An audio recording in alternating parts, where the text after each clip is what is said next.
Hello and welcome to Accelerate You, where we hope to inspire you with low-cost and often free resources to accelerate you. I'm Dr. Gina, coming from you from the WHIG TV studios on the beautiful North Carolina Wesleyan University campus. And today's guest is not a stranger. If you watch the show on a regular basis, you're going to know who's in the house this morning, and it's Mr. Corey Speight. I will affectionately call him Pernell. And today we're going to talk to you about a variety of things, really free tips to accelerate you, your brand. Interviewing is very popular in the wintertime, spring and summer. Folks are more inclined to take a different job, a new job, and relocate their families when the little ones are out of school. And so we're going to talk about that. We're going to talk about items to splurge on and purge on in your closet, and how to just not get overwhelmed in that maze, that sea of retail out there. So good morning, Pernell. How are you? I am doing well. It's so great to have you here. So I know everyone in our viewing audience is very familiar with who you are, but will you please just tell, if you don't know, will you please just give us some highlights of who you are? Sure. Well, welcome everyone. I am Corey Pernell Speight, and I am the owner of Pens with Personality by Pernell, which is a company, a brand, a lapel pen fashion line designed to bring out more of your personality in your wardrobe. Okay? That's what I do, and that's who I am. And fashion expert as well.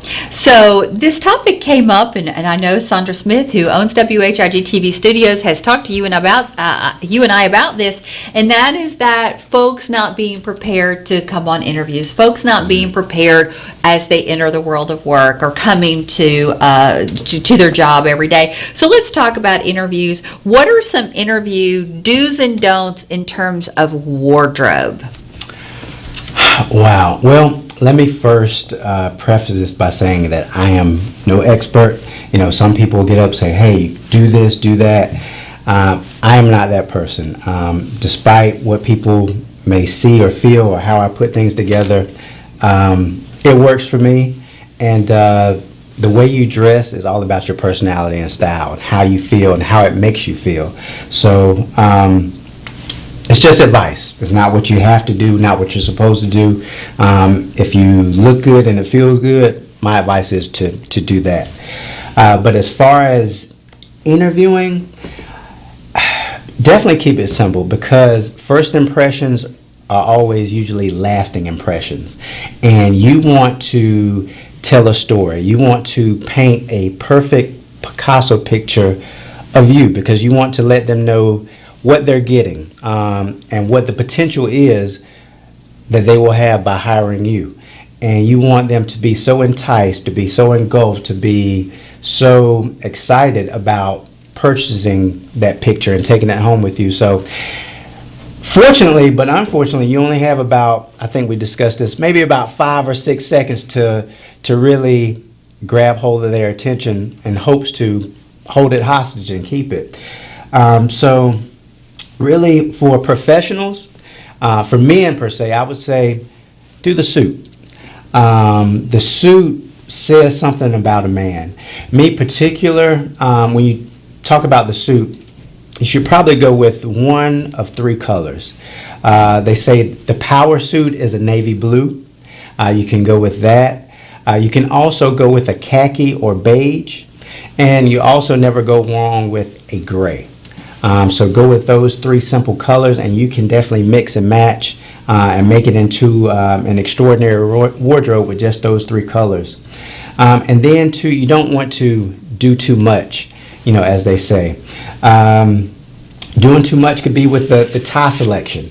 This is a Christmas tie with a bulldog on it, with a Santa Claus hat. Probably don't want to wear that to an interview. This tie is just so busy and all over the place. You definitely want people to focus on your face and not your tie.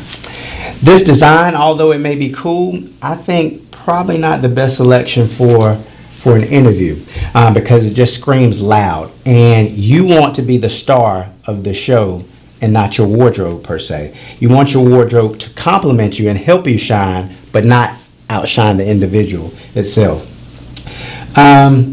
Going with a striped tie I think it's stylish and it just blends in with whatever suit, whether you wear a gray, blue, or even khaki. Polka dots, depending on how many and the design, can be iffy. And you can also go with a solid colored tie. I would probably stick with maybe a blue, or if you want a pop, maybe go with a red or even a gold or yellow. But anything outside of that, probably not. But again, if you really want to make I'd say a good impression, I'm a big fan of navy blue and also pinstripe. Something about pinstripes just screams professional, it screams presidential. I love it. So if you own a pinstripe or can purchase a pinstripe or can get a pinstripe, definitely go with a pinstripe navy blue suit. With the shirts, I would say stay safe with the shirts. A white shirt is always great. You can never go wrong with it. Even a Carolina or a sky blue shirt, always phenomenal. You definitely don't want to go with any design shirts or maybe even stripes.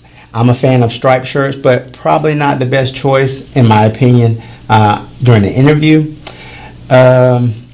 If you do want to jazz it up a little bit, you could go with a French style shirt. What I mean by that is you have a white collar. You usually have a light blue or maybe a yellow with a frame here. Usually it may have the same color for the sleeves, or it may be white. Usually that's a professional look that most people go after. So if you don't want a solid colored shirt, you can go with the French style. Very good. So you are absolutely correct, and we have talked about this, and it's frightening. It is about 3 seconds someone decides whether they want to work for you or work with you or not. So when you're going on that interview, it is very important that when you come through that door, you look very good. Now, we are also going to talk about interviewing and maybe some paraprofessional type positions where you might look a tad different than the suit. So it sounded like, and I always remember what you say, when in doubt, wear gray. And he's absolutely correct. Gray never looks bad on anybody, male or female. So when in doubt, go with the gray. Black can wash you out a bit. It can. Blue, then you have to overthink it. Is this too light of a blue? Is this too dark of a blue? Is this an ink blue? But gray is always a home run. And then it sounds like our splurge item in that scenario is the white shirt and an appropriate tie. Now, I want you to hand me that bulldog tie there, because you said this was not appropriate for an interview, but could I wear this to a Christmas party? You most certainly could. Okay, so save your fun ties for the Christmas party. Okay, save your ties. Can I have that one right there that's out, the first one? Save your 1970 tie for the disco night that your company is having. So there's a place for all of these things, just not on the interview. So speaking of the interview, let's talk about I'm thinking of my HVAC folks. I'm thinking about my electricians. I'm thinking about my plumbers. Those folks generally wear, the khaki pants, the shirt, maybe with the logo on it. They tend to have a collar, but a very set look. So do you think when those folks go to interview, they should sort of mimic that, or they should wear a suit as well? And I know the answer is it depends, but what do you think? If I'm an electrician and I'm applying for a position as an electrician, and I know they wear kind of a standard uniform, should I look like that and just ramp it up some, or no? There's a saying, dress for the job that you want instead of the job that you have. So, of course, if you're in an interview, you don't have the job as of yet, and you're trying to obtain the job. Me personally, I would say go all out. Even though, yes, the job requires that, let's just say if it's a lifeguard position, for instance. Of course, you pretty much wear shorts and flip-flops. However, you want to, again, paint that picture. You want to show that you are the ultimate professional and that you're going to go the extra mile on the job. I think one thing that says it is by your appearance, how you present yourself. And even though it's a lifeguard job, if you come in wearing a suit, me personally, I don't think that's too much. It shows that you really care. You take pride in yourself. You take pride in hopefully the job that you're about to get. And it shows that when you show up, you're going to show up correct because you care, because it's just you, that you go the extra mile. And if people can see that you go the extra mile and take those extra steps in just your appearance, imagine what you will actually do on the job with the product or service or whatever your duties will be. So I would say wear the suit, because of course when you get in that uniform, you want that to be nice and neat as well, because at no point in time do you want to seem unpresentable. You want to be nice and neat.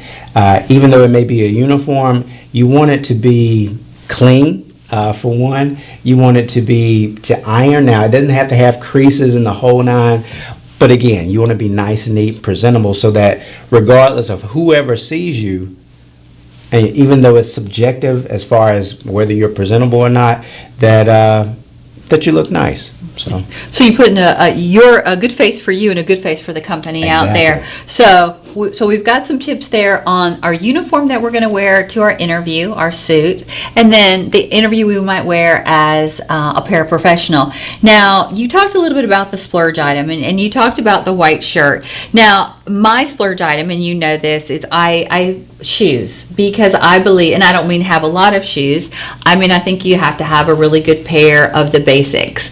Black, if you wear a lot of browns, you want a brown pair, but for me it's the black shoe, because I pretty much always have on a black shoe. So I buy a pretty decent shoe. But you, when I ask you this question, you came up with something quite interesting, and this is also very true, and your splurge item is to?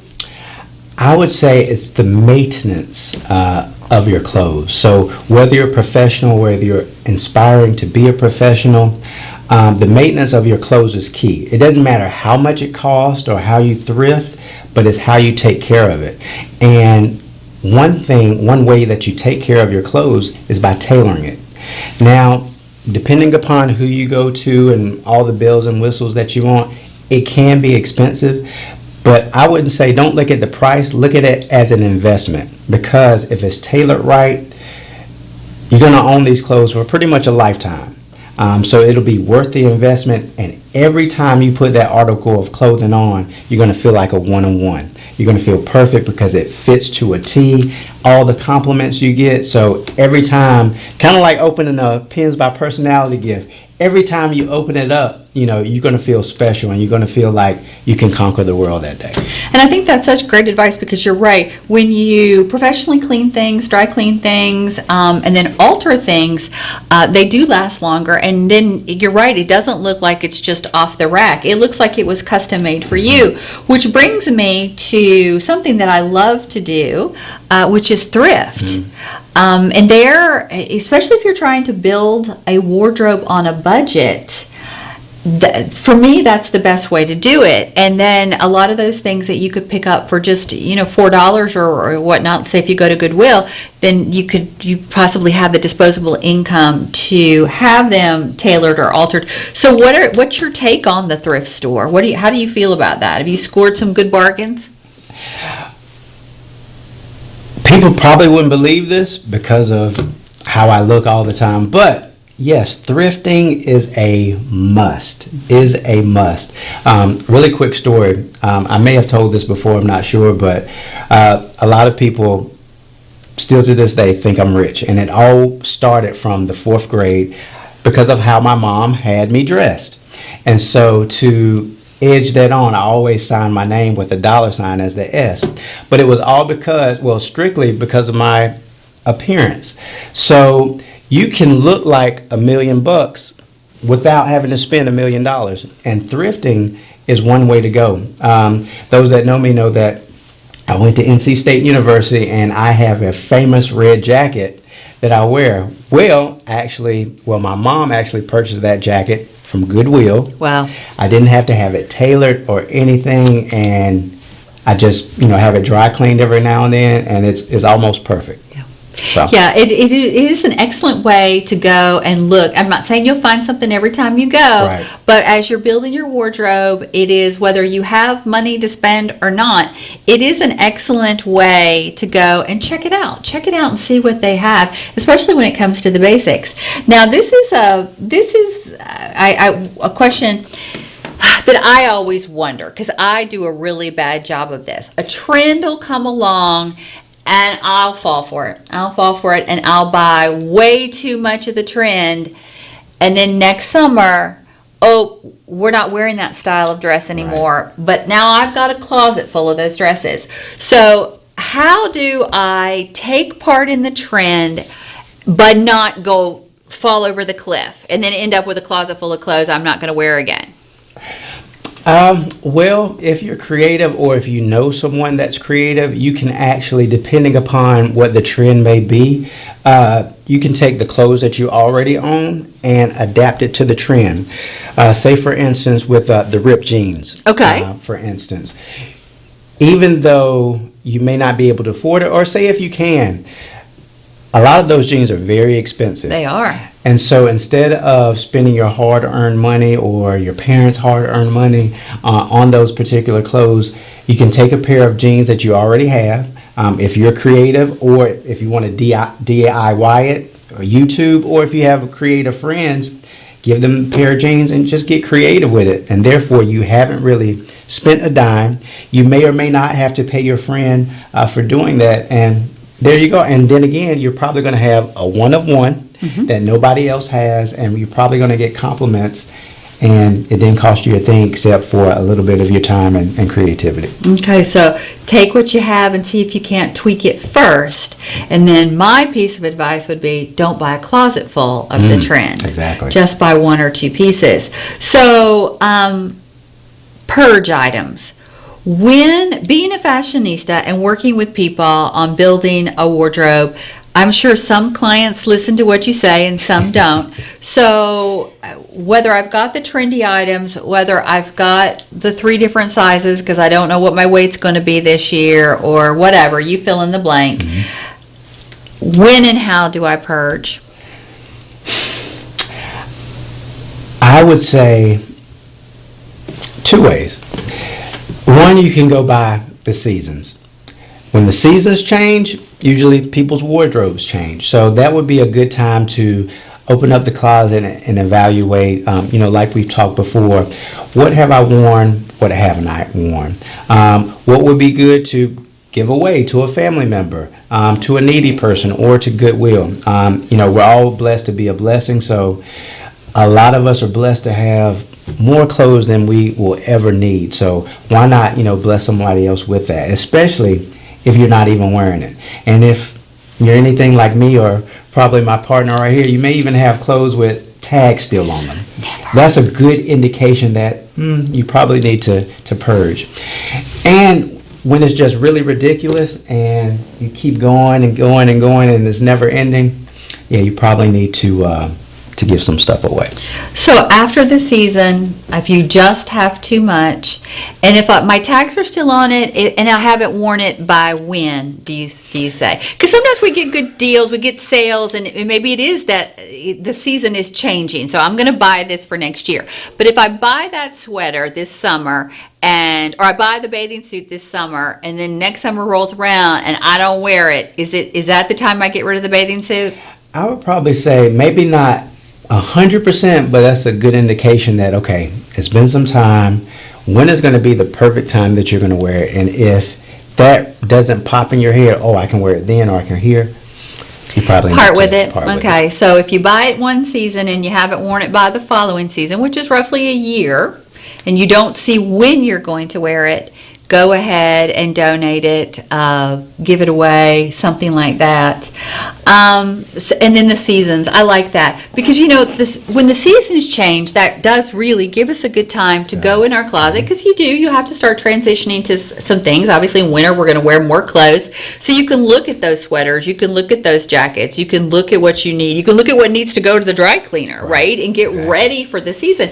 And and we know I'm a big fan of shoes, but let's also talk about that. And I've already told you that's my splurge item. But one thing that I do with my shoes, and it gives me a lot of life, is at the end of each season, I take my most coveted shoes to the shoe repairman. I take them to the shoe repairman.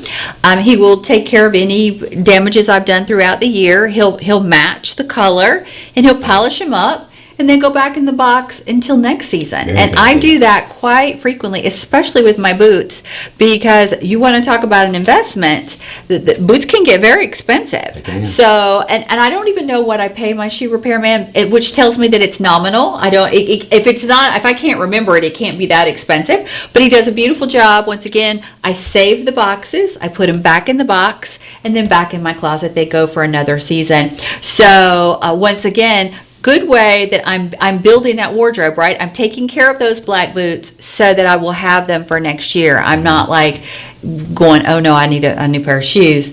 So building a wardrobe, you started out and you talked a little bit about, you've got the suits, you can do blue, you can do black.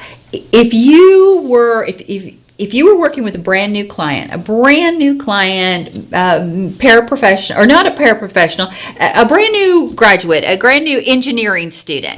Okay, brand new engineering student, and she comes to you and she says, I've landed my job, I haven't gotten my first paycheck yet, this is an important job to me. What items are you going to tell her are a must that she has to have in her closet? What are those things going to be?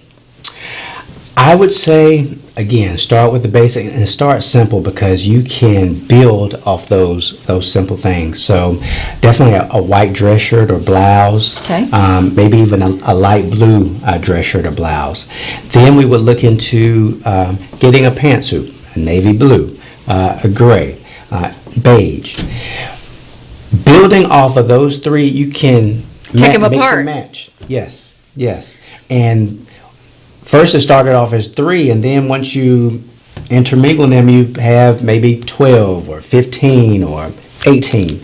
And then you'll never look the same, because something is always different, all because you switch the top, or you switch the shirt, you switch the shoes, and it's a whole new wardrobe, whole new outfit. Right, and then in the mornings, you're just not inundated with what am I going to wear. Exactly. And I know our time is getting somewhat short, but I want to get your take on this. I'm a fan of a particular woman that's in the public eye quite a lot, and I'm always complimenting on her because she has a standard set of jewelry that she always wears, and it looks fantastic. How do you feel about a watch? In the U.S., we wear those ugly watches. We wear those Apple watches and those Fitbits. But what about the old-fashioned watch? Where does that watch play? Does a man and a woman still need a beautiful watch? Well, of course, with my profession, I'd say accessories are just about everything. Okay. And of course, usually a professional, well-dressed man has on a watch, because, no pun intended, a watch is timeless. So you should usually have a watch on. And if you want to go that extra mile, especially with the suit, you can never go wrong with a pocket square. I would stick with a basic white or maybe a light blue. And of course, a lapel pin. Some people in corporate America may think that the lapel pin may be too much. And it can be, depending upon what you wear, but something as a little rose, like what I have on, just to stand out and show that you'll go the extra mile, and that you take that great attention to detail in your wardrobe, speaks volumes. And if you don't believe me, just look at the President of the United States. They wear a lapel pin every single day faithfully. You will hardly ever see them without the American flag lapel pin. So if the most prestigious job in the world wears a lapel pin, then I think we can too. You are absolutely right, and the Vice President as well always has on the little American flag. And our viewers may not be able to see it, but in Pernell's tie, he has a red stripe there, but it's not screaming at you, and then he's got the red lapel pin there, so it actually goes quite beautifully. And then he's got his glasses hanging there, which it's always a good place to have your glasses if you need your glasses. So weighs obviously to add to that basic, I'm going to call it uniform, is with the accessories, the jewelry, the watch, the lapel pin, the pocket square, those types of things. And of course, we didn't even talk about belts and socks and all that kind of stuff, but that's a whole nother show. So, and I just to reiterate, have you always had that white shirt, maybe a light colored shirt that complements you, whether it's blue. Invest in a pantsuit, man or woman, and ladies, you might want to invest in a suit with a skirt or something of that. Always nice to have a good dress as well. A nice neutral color that would go with almost everything, and then that just builds your wardrobe from there. But then also what you have described isn't, once again, you're not inundated with a variety of things. Right. In the morning you can just quickly find what you need and then get out the door, because sometimes we do get hung up in the morning with a variety of things. So that's just not the way to start the day. So Pernell, we're almost out of time here, and as always, I thank you so much for coming on the show. And folks, all advice we gave you today was free. Take what you've got, tweak it, thrift. Friends and family, trade off stuff. Exactly. If that's a great way. See if you've got the same size of your sister or whatever. See what you guys can share, and then the basic building of the wardrobe for that initial person. So I think that's so very important. Mm-hmm. So, anything else do you think that I've missed on our wardrobe?